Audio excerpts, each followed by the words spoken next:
quality of a good marriage in that study, open communication. What would open communication involve?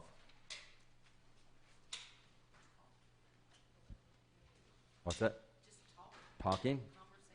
Conversation. Conversation? Listening? Feeling free and not intimidated. And we'll see some things in a little bit that I think contribute to open communication. Another thing in that study was that individuality is allowed. People are allowed to be themselves. And these are not all things that relate to communication. They're just qualities of good marriage. But you see what number one is, that it is open communication. And I think the rest of them are related in some way or another to communication. Because if we're not communicating well, then we're not really allowing individuality. Another one is smooth decision making. It's hard to make a good decision if you don't communicate. If you don't have the information that you need to share with each other, it's very difficult to make a smooth decision. The fourth one is having a commitment to the marriage.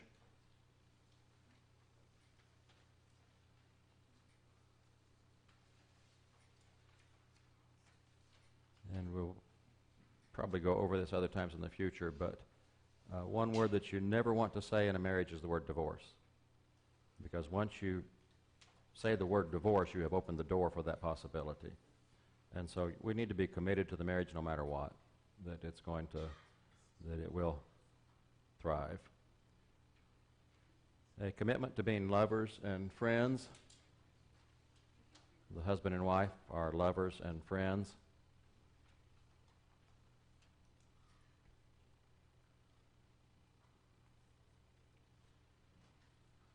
Another characteristic of a good marriage is healthy conflict resolution. And there again, you cannot do that without communication. You can't resolve conflicts unless you communicate.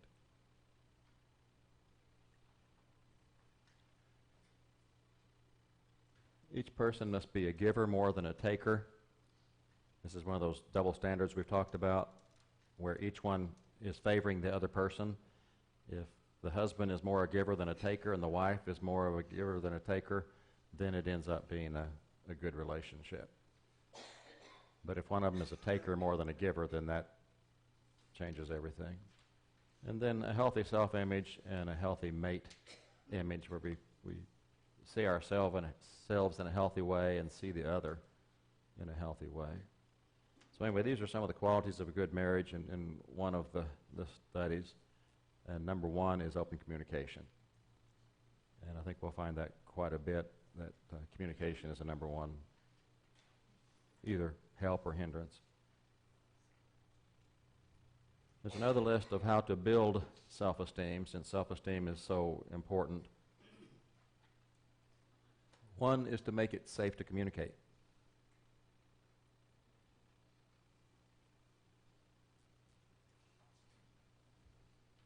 A person will not develop good self-esteem if they're afraid to communicate. If they're afraid to open their mouth or to say anything or communicate, they're not going to have good self-esteem. We need to seek to understand, not to be understood.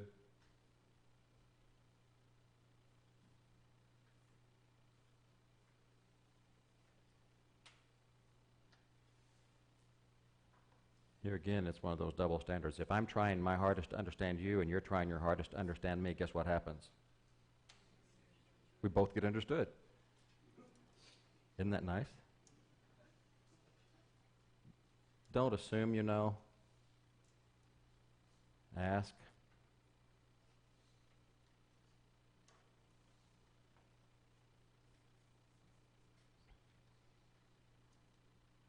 Don't interrupt.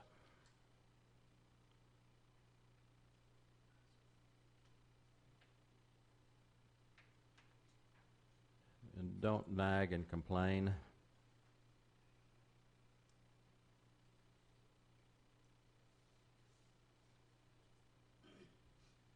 And don't jump to conclusions.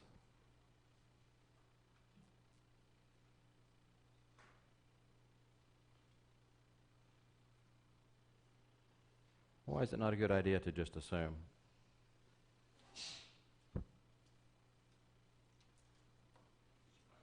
You might be wrong. In fact, the chances may be pretty big that you are wrong if you assume. What's wrong with interrupting? For one thing, it's disrespectful. It discourages that person from communicating. If they don't ever get anything out and they're interrupted before they have a chance to speak, then it is disrespectful and it's damaging. What's wrong with nagging and complaining? It doesn't get anything accomplished. No, it doesn't. The only thing it does get accomplished is what you don't want to get accomplished. And so if you're wanting to communicate and help the other person, nagging and complaining is not a way to accomplish that goal. And why not jump to conclusions? There again, they might be wrong. They may be based on those assumptions. If we don't have the facts, we may be miscommunicating. In communication, is it okay to disagree? Yes. It is okay to disagree.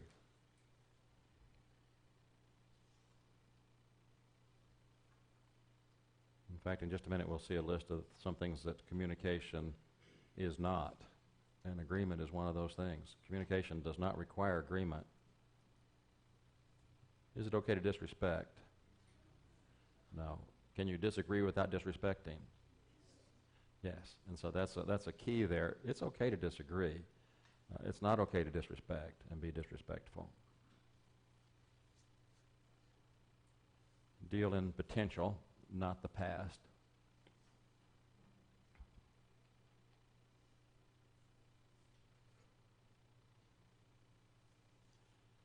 And we'll talk about this at another time too, but if we keep bringing out the slop bucket every time we have a disagreement and pulling out things from the past, what's wrong with that? You're not moving forward. You're not moving forward. If you're looking backward, you're not moving forward. If we have forgiven somebody for something in the past, why do we keep dragging it out?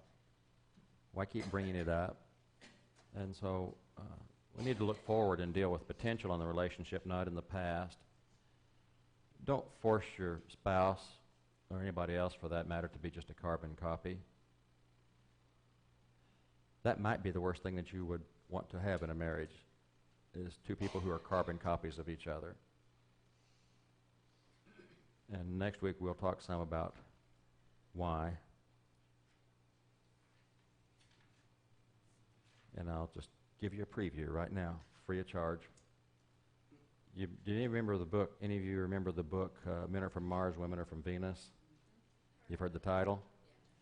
Well, Johnny ran across another one. I think it's newer, and it's called Men Are Like Waffles and Women Are Like Spaghetti. And so next week we'll take a look at what it means that men are like waffles and women are like spaghetti. Don't expect the other person to be a carbon copy. It's not going to work because men are not like women and women are not like men. Just God never intended for it to be that way. And this doesn't belong at the bottom of the list. It probably belongs at the top of the list, and that is pray for one another. It is awfully hard to think poorly of somebody that you're praying for and praying about. If we are sincerely praying for each other, praying about each other, we're just going to have a better attitude about each other. Turn your Bibles to Proverbs chapter 18.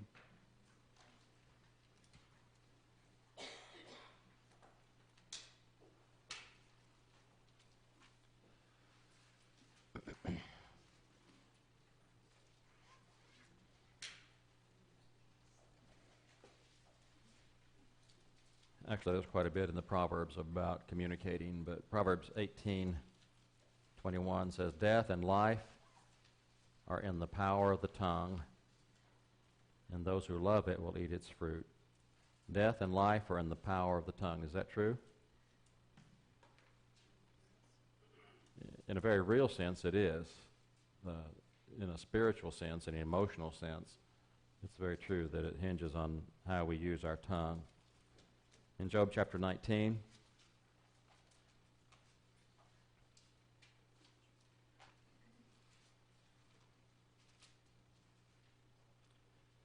what does Job say to his quote-unquote friends?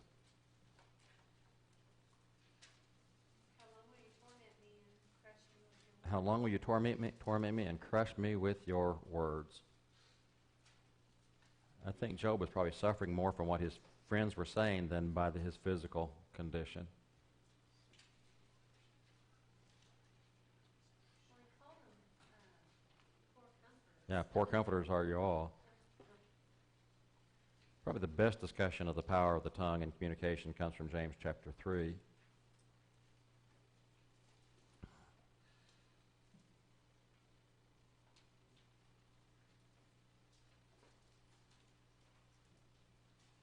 And beginning in verse 2, he says, "For we all stumble in many ways. If anyone does not stumble in what he says, he is a perfect man, able to bridle the whole body as well.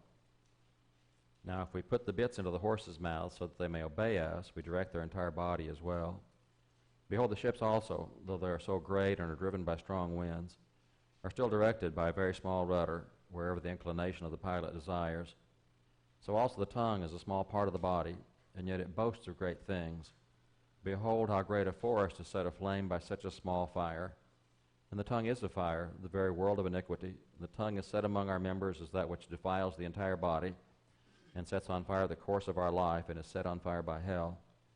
For every species of beasts and birds, of reptiles and creatures of the sea, is tamed, and has been tamed by the human race. But no one can tame the tongue. It is a restless evil and full of deadly poison. With it we bless our Lord and Father, and with it we curse men, who have been made in the likeness of God. For from the same mouth come both blessing and cursing. My brethren, these things ought not to be this way." The tongue is a very powerful tool, and it can be used to accomplish great good or great damage.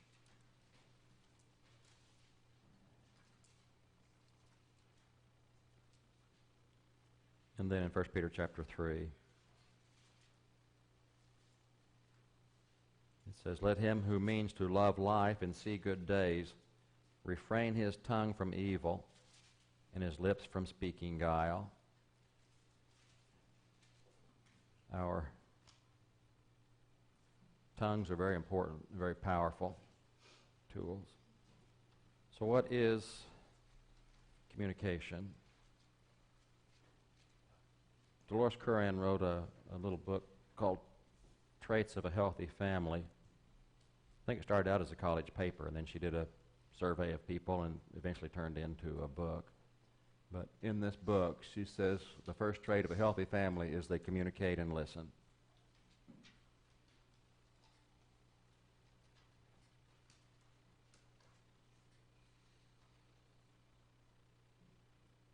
A healthy family is affirming and supportive of each other.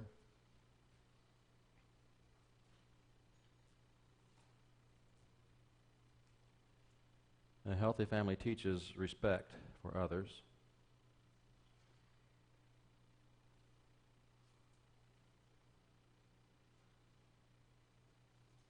A healthy family develops trust.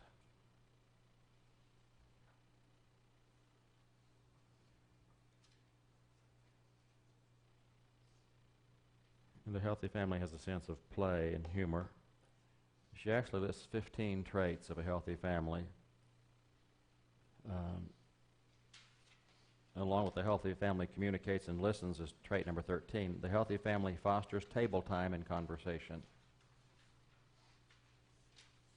The healthy family has a balance of interaction among members. Fosters table time and what? What's that? Fosters table time and what? And communication. You know, and we'll talk later about traditions. And one of the traditions of a healthy family is eating together, spending mealtime together, and sharing that time. It's a habit, a tradition that families develop. And a healthy family fosters table time and conversation.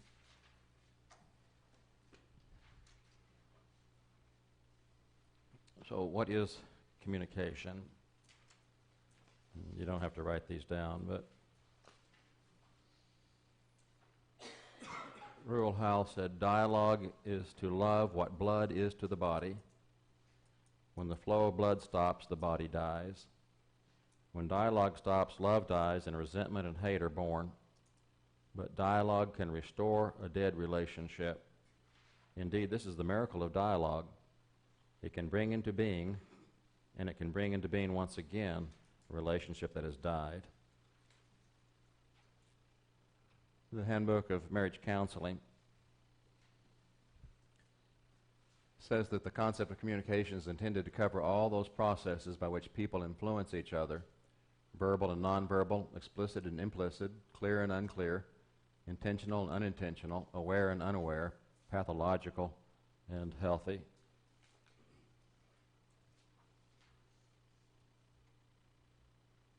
And he says, they say that faulty communication, frequently the lack of communication, would seem to be one of the major reasons why so many families do not function at their optimal level.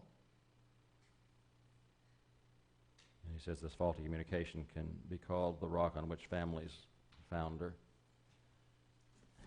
Francis of Assisi wrote this prayer: O divine Master, grant that I may not so much seek to be consoled as to console, not so much to be understood as to understand, not so much to be loved as to love.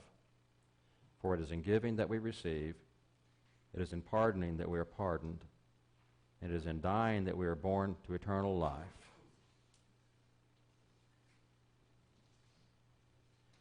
There are some things that communication is not.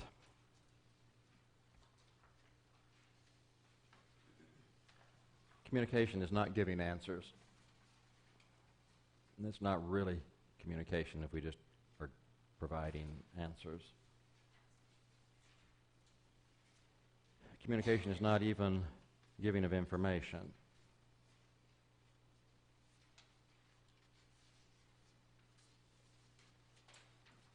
And as we said earlier, communication is not necessarily agreement. We don't have to agree to communicate. So communication is not simply giving answers or providing information or agreeing with somebody. Communication is information, meaning, and feeling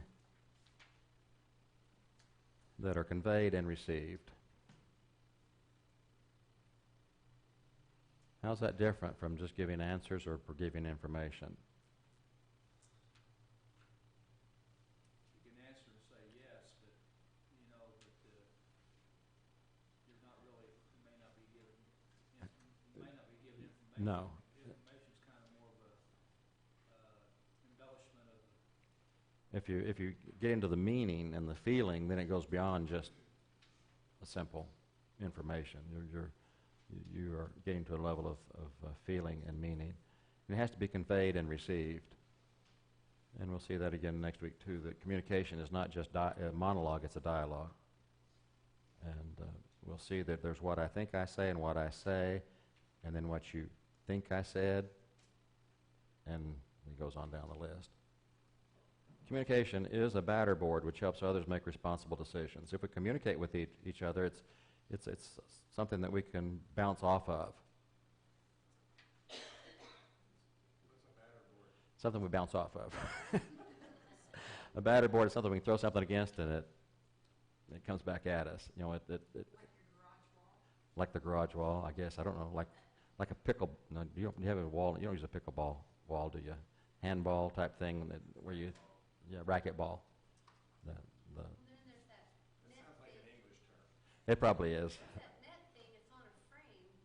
Yeah, but this is like a, Practice your pitching with it and it comes back to you. yeah, It's like a boomerang. it's like a boomerang. Yeah, maybe a boomerang. But anyway, it's something that it's like when you throw spaghetti on the wall and see if it sticks. You've given us information, but you haven't conveyed much meaning. Yeah, you mean I have? Yeah.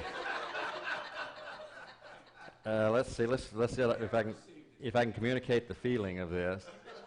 But you understand that if I just hit a ball and it doesn't hit anything, then it just keeps on going. If it hits the ball and comes back, wall and comes back at me, then I've received something back. And so it is the opportunity for the other party to communicate, to participate in the dialogue. Gary, Uh-huh. in the construction world, the batter board is a board that's used to define the corners of the building. Oh, that's even better. I like that better. It provides the corner of your discussion, helps people make responsible decisions, provides a border. So we like both of those definitions, and we really like Randy's. It is the renewal of vitality in a relationship. Love is born of dialogue.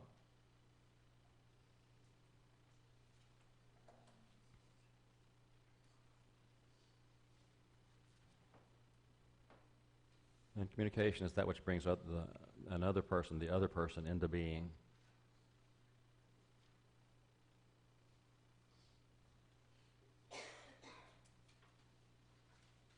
And so when people fail to communicate, mutual trust no longer exists. If I can't communicate with you, if you're not listening to me and I'm not listening to you, then I really don't know whether I can trust you or not. How do I know? And so, as a result, resentment builds.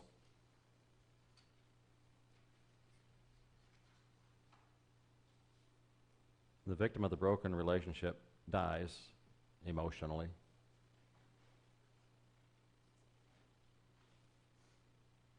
We're talking specifically about a marriage situation, and so if communication breaks down in the marriage, the victim of the broken relationship, communication, they die.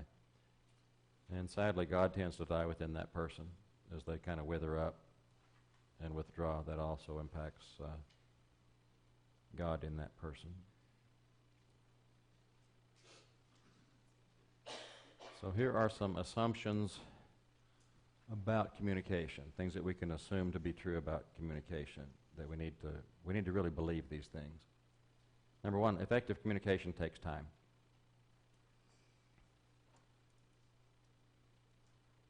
And oftentimes in a marriage, it just depends on how much time we're willing to put into the marriage to communicate.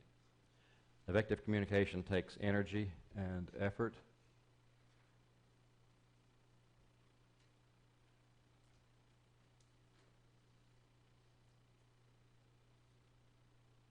And effective communication is flexible.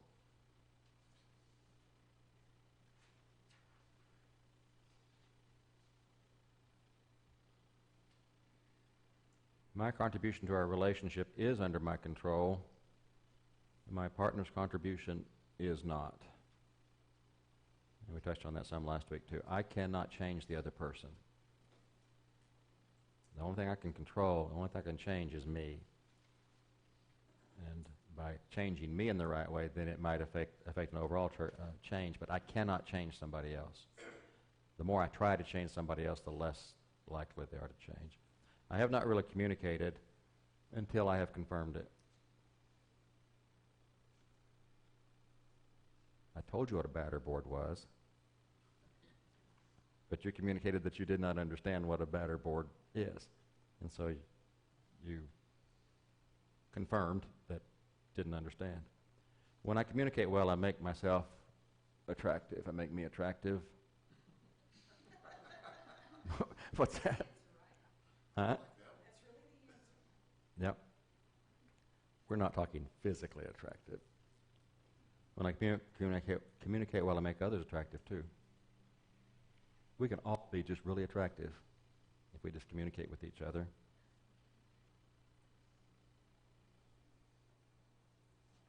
When I communicate well, I compliment God, who is the ultimate in good communication. One of the things I know for sure about God is He is the ultimate communicator. That He has always communicated with mankind clearly. And that He is, there's no better communicator than God. So when I communicate well, I compliment God. We need to assume that disagreements between me and my partner are unavoidable.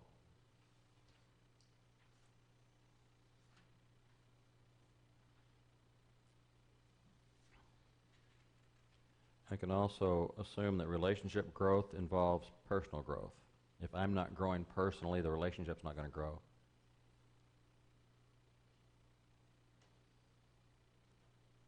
And then the last assumption about communication is my partner and I can change our communication patterns for the better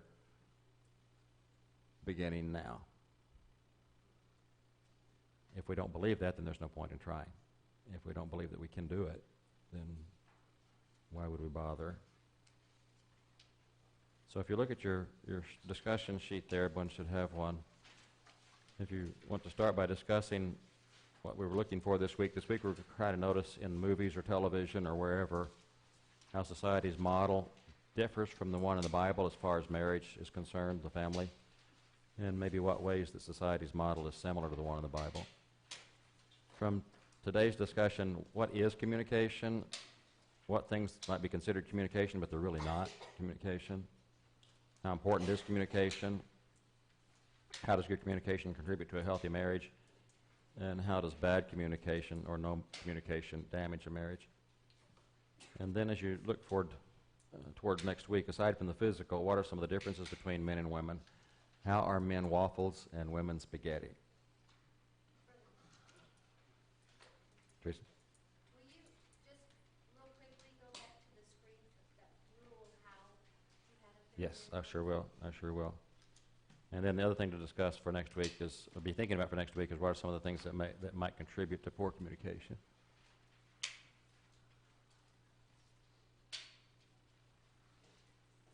And you can also borrow my sheet here that has it on it. Oh, that's a good idea. Just go ahead and take a picture of it. Okay, so if you break up into your discussion groups, the same ones as last week.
It's working now. Thank you, Gary. Yeah, thank you. We'll see if it works. Okay, is it working? Hello. Hello. There we go. Can you hear that? Good.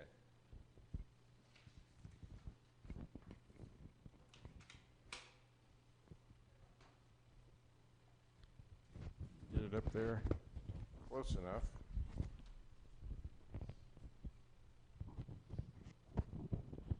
There. Can you hear that okay?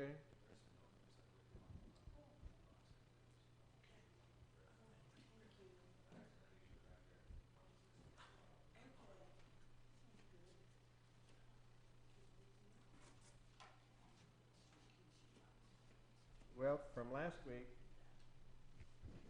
I'm not sure that's.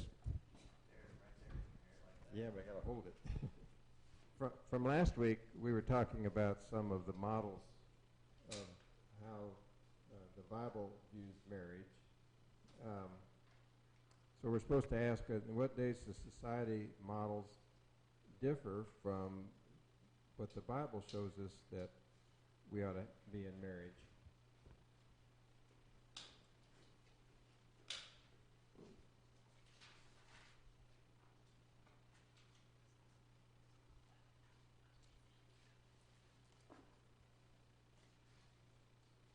So what are your thoughts on that? You know, how does what society views marriage and relationship differ from what the Bible spells out for us?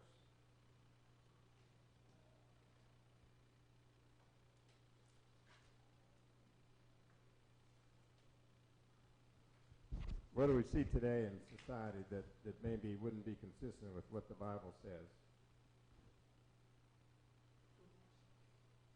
I'm sorry? Divorce, yeah. We didn't really study divorce last week, but God hates divorce. Jesus himself said that it was not intended that way, even though Moses was able to write under the Mosaic law, you were able to write a divorce for any reasons for your wife. Jesus said that wasn't the way he intended marriage to be from the beginning. And it goes back to Adam and Eve. So it goes back past any cultural thing that we might want to say. So yeah, divorce would be one example. What else is not that we see today that maybe doesn't fit with what we saw in the Bible?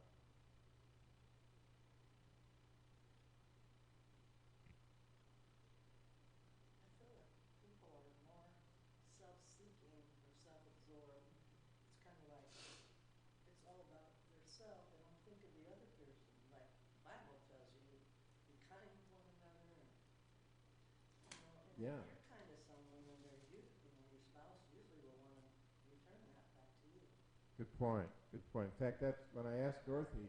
I said, Dorothy, what do you think's the main thing that hurts marriages last week? Remember what you said, Dorothy? You said selfishness. So that's exactly the same point that Dorothy made last week, the selfishness. In fact, remember we looked at Ephesians chapter 5, and there in verse 21 it says, submit to one another out of reverence for Christ. So that would involve not being selfish. And wives are to submit as to the Lord, and husbands are to love as Christ loved the church. And then down at the bottom, it said, each one, in verse 33, each one of you must also love your wife as he loves himself, and the wife must respect her husband. So the wife, what they're laying out there, the wife would be cherished, and the husband and needs to be cherished, and the husband should be respected and apparently needs respect. What do we see in society today that might not be consistent with that?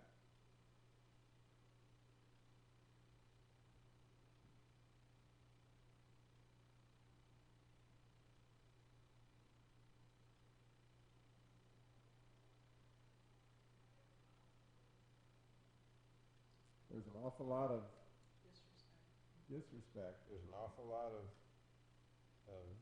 not cherishing. Fighting. Yeah, fighting. And in fact, today a marriage doesn't even necessarily seem to have to be between a man and a woman, right? You know, what society is pushing on us today is totally foreign to the concept of a husband and a wife being a man and a woman. Well, in what ways are societies models similar to what the Bible lays out?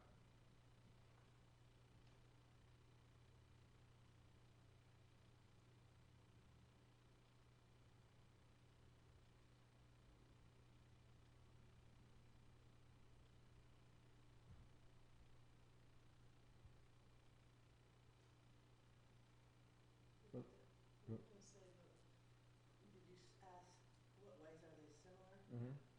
Society now and the way it's meant to Where be? the way the Bible would suggest a marriage should be. I think it is very similar. I'm sorry, I just Yeah. can't really see. Yeah, you kind of have to read, don't you? Yeah. You know, it's a little hard. We do seem to start relationships with commitments. You know, normally when you get married, there is some kind of a commitment that's made to each other. You know, the marriage vows have changed, you know, over the years for some, but many times they're similar to what the marriage vows used to be. And so there is I think, a desire in culture for the husband and wife to love each other and make a commitment. And I don't think anybody starts a marriage thinking, well, I'm not going to be committed to this person. At least I shouldn't. In James 3:5, as Gary read, so also the tongue is a small part of the body, and yet it boasts of great things. See how great a forest is set aflame by such a small fire.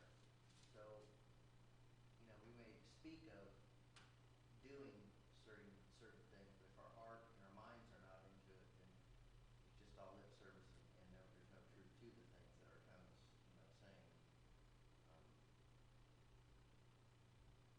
you get a lot of that with the world. I mean, we hear a lot of things, but if we're not going back to the standard, the absolute truth, and seeing if those things are true or not, if they're the Bible standard, then they're just words, you know, and it creates lots of division and Yeah. Corey was saying that if that we can have just words that don't mean anything, if we're not careful, that we need to go back to the standard. And he looked at James 3, verse 5, that talks about the tongue making great boasts and so on. Well, from this week, what did you take out of the discussion that Gary had on what communication was? What do you think are the key points of communication? Being able to communicate without anger. Being able to what? Communicate without anger. All right. Communicate without anger. Anger doesn't really foster good communication, does it? What is good communication? How would you define good communication? He gave us several definitions.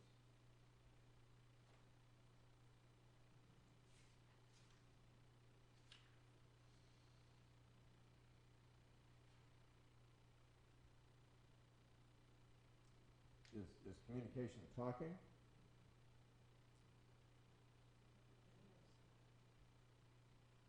Is communication sharing information?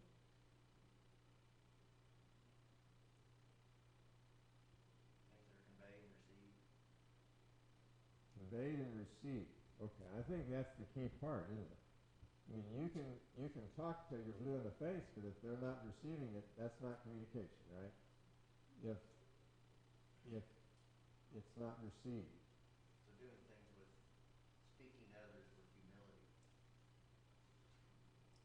What do you think is the most, Dorothy, what do you think is the most important thing in communication? To be able to talk to your spouse, what do you think is the most important thing? Listening useful. You nailed it. I knew you would. Yeah. A lot of wisdom there, right? I mean, the most important thing in communication isn't what you said, it's what they said. You know. Where does the Bible say, be quick to hear and slow to speak? Yeah. I imagine James says that. I'm not sure. Maybe that's a proverb. Maybe that's a proverb. Yeah. Yeah. The biggest thing in communication is listening, just like Dorothy said. How hard is that? You know the thing that gets in the way of me communicating with Kathy more than anything else? I'm thinking about what I'm going to say next instead of listening to what she's trying to say. You know,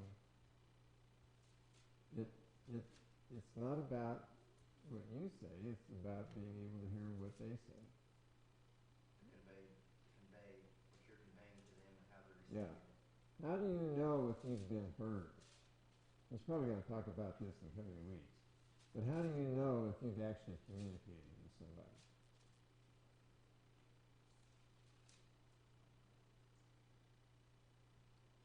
How they receive that information, how they soundboard that information back to you, how they convey it back Okay. to you. They may repeat it back to you in a way that tells you that you've done it. So that some people call that active listening, saying, "Okay, this is what you said then," and kind of repeat it back. There's verbal and nonverbal communication, right? If somebody's looking at you with blank eyes or looking the other way, or you can be pretty sure that they didn't get it, or maybe they didn't want to hear it. What things might be considered communication but really are not?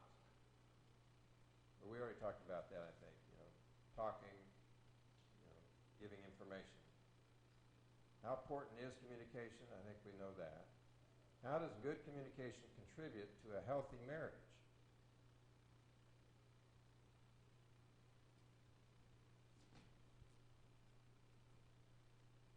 Well, it gets rid of a lot of assumptions between the two people in communication. Okay, yeah. If you're One's not assuming what the other one. Corey said it eliminates assumptions, because if you don't have good communication, you're going to have assumptions, aren't you? You're going to have, and how often are we right about what we assume the other person thinks or means? We're just not built the same way, men and women, and what we think somebody means is not what they mean necessarily.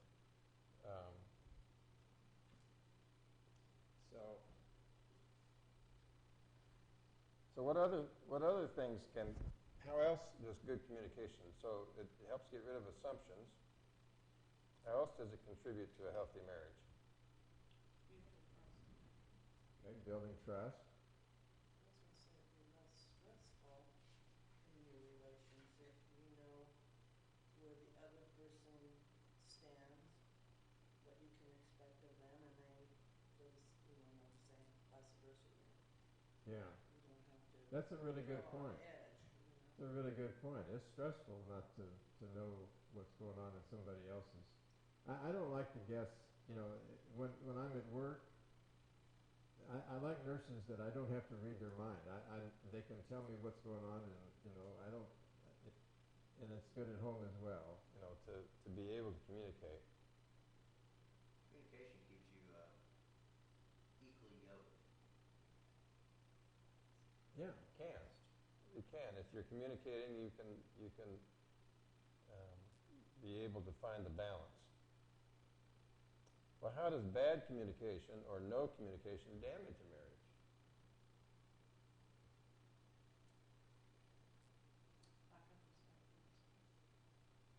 Okay. If you don't feel listened to, you don't feel respected, right?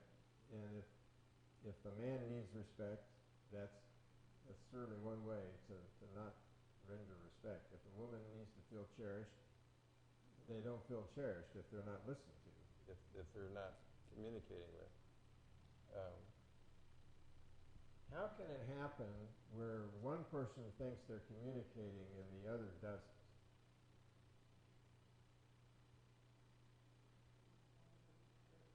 One of the people that doesn't ever say anything, just stays quiet no matter what's happening, even if they're miserable.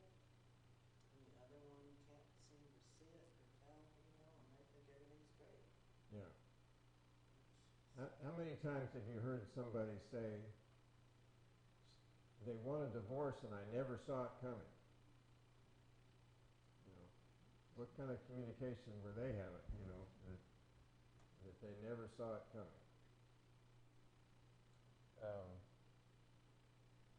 So somebody can think they're communicating when they're not. And that's why I think developing skills to know, have you said what, are they hearing what you're saying? Because you're right, there can be some people that just won't say anything. And you can assume when somebody doesn't say anything that they're agreeing, or that they're hearing you, or that they understand. And none of those three may be right.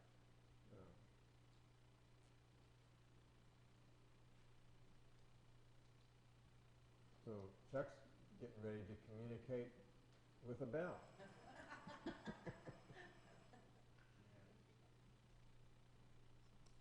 Well, next week, kind of a prelude, aside from the physical, what are some of the differences between men and women?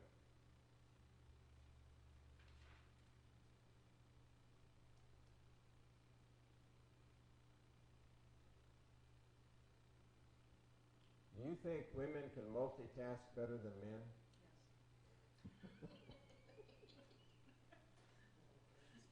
It's a proven fact. There's the part of the brain that communicates between the right brain and the left brain called the corpus callosum, and in women it's bigger. They are wired to be able to communicate better. What you remember any of the examples about studies that are done on little boys and little girls and how they are different from the first couple of years of life?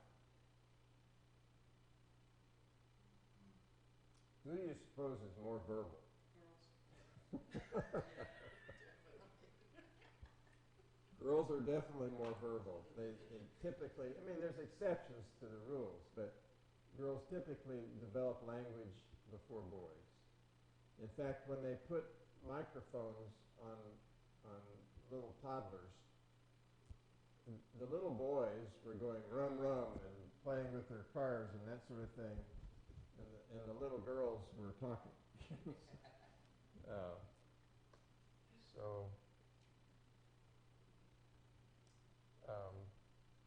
There are differences, aren't there? Can you think of any other differences between men and women?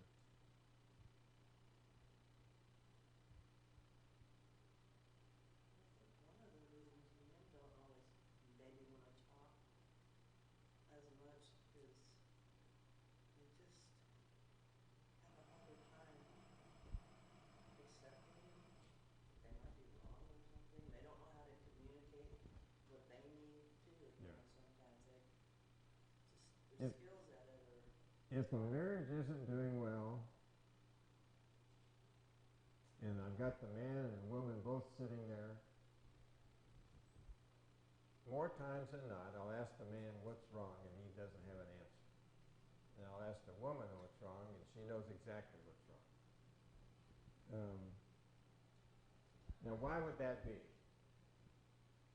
He's 2 minutes ahead on the bell. I think men maybe feel like they're failures or something if they can't be their wives aren't happy, for whatever reason. Well, Being a definitely. multitasker with a woman, they're probably have more attention to detail. They're more into the details. It could be that. And It could be that. I think it might be because women are more in tune with emotions than men. Men are more focused on being goal-oriented, and women are more focused, there's exceptions to all this, more on relationships. and more in tune with feelings. And so, if they are, they would be more likely to know if there's a relationship problem and what's wrong in the relationship. All right. We're going to do a little recruiting for next week. we recruited one. Let's recruit some more here.